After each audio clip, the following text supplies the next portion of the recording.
Hello and welcome to another video for programming in R. In this video we will be taking a look at how to read in and write out data using the read.table and write.table functions. So let's start by taking a look at the read.table function. So we can see from the help menu that first we're going to have to indicate file. Now file is going to correspond to the file path, the file name, as well as the .file type. We're also going to have to see if we have headers or not in our file. Now by default it's set to false, so we could skip this if we notice that there are no headers in our file. There's also this sep option, which is for the separator or delimiter. We can see by default it's going to be set to a space. If it's something different, then we'll have to change it to whatever type is necessary.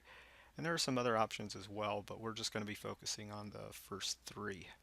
So let's now take a look at the file and see if we can get some of this information. Now the example that I have here is just sitting in my R is Awesome folder, which is on my desktop.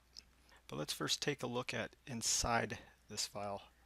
Now looking at the file, we can see that there doesn't look to be any headers and that each piece of information here is separated by a comma.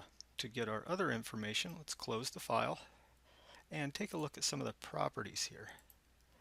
We can see that this is going to be a .txt or a text file, and the location here, the path to this file, is also shown. So I'm just going to copy this to make typing a little easier. Close that out. Now return over here, and now let's use the function to read in the data. So I'm just going to use a generic dat is what I want to save it as. Call on read.table, and then the first piece will be the file. You'll want to make sure that you put this file path in parentheses or single quotes 1 every time. And the other thing you'll have to make sure that you do in R, especially with a PC, is that you have these slashes turned the other way. And the reason for that is that R is going to recognize that as an escape character when it comes to strings, so it's going to be really confused. So there's the file path. Now we also have to indicate the name of the file.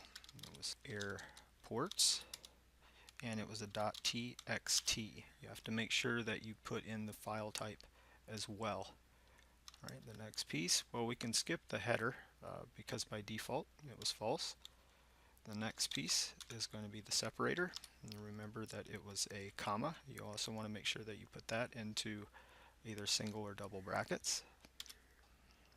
You'll notice that it populated dat into our work environment, and if we take a look inside, it looks like a little over 8,000 observations. It might seem like that's a lot, but this is really a smaller size file which this function can handle.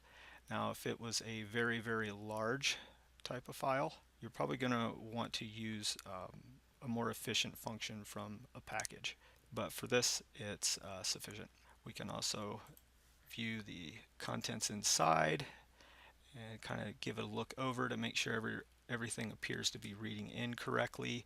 It looks like there are some missing bits of information, but that hasn't kind of mixed everything up.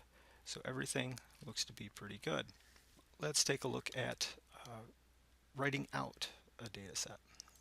Let me go on ahead and copy and paste that up here into the editor. Let's say that after we read this in, we do something to this data set, and then we want to save that result. So just something simple, I'll call it dat.out, and let's say that it's just a subset of this data set. So let's say I wanted all rows, 4th and 5th columns. And let's take a look to see if that looks like that makes sense. And everything looks pretty good. So let's say that we want to write this out. So returning over here to the help menu, we put in write.table. We'll see that the first piece here is X. So X is going to be the object which is going to be written out. The next piece is going to be the same file component, except now it's going to be where do you write it out to. And the other couple things here we're not going to focus on, but the separator piece is something we will take a look at again. Something else I want to make mention of here is that whenever you use the read.table, that it's going to be writing in the data set as a data frame. And we can see this if I return back to data.table. You can see that it would read it in and creates a data frame.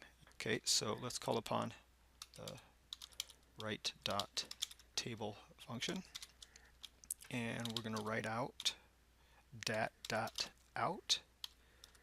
We'll use that same file path, but we're going to want to make sure that we change the name, right? Because if we didn't, then we'd just be writing right over top of our original data set, which wouldn't be a very good thing. And let's just call it subset. Let's also say that we don't want to save it as a text file. Right? Let's say that we're going to save it as a CSV, right? Just another format. If you're going to use a CSV file format, then of course you're going to want the separator to be a comma. So if we go on ahead and write that out, and we go back to our folder, we'll see that now this new file has been written out. And if we open this up, we're going to see that it doesn't quite look the way that we wanted it to, right? Instead of having just those two columns, it looks like we have these two headers, but now we have this column of just numbers here. And that's because we forgot to indicate that we did not want the row names, which were just these numbers running down the side of it. So let's go on ahead and fix that. And we'll fix that by taking a look at the options here. And notice that there is this row.names equals true by default. So if I go back in here and say, maybe it's looking a little long, so I'll go down to the next line, because R is going to ignore any spacing that you put in as long as you're within the function call. We'll say row.names equals false. We're going to see that it comes up with an error, and that's because I still have the file open. So close that file, then run it, come back, open it up, and we'll see that now everything appears to be the way it should be, even with the space in here. Now this isn't the only file type that you can write out as. We could keep that as a text, and we could, maybe for some reason, use just a space. That will work as well. If we write this out, we'll see that now there's this other file that's been created, another subset, but it's a different file format, so it didn't replace the other one. And if we open it up, we can see that now it is space separated rather than comma separated. So that concludes this video on reading in a data set and writing out a data set. Hope you found this useful, and happy coding.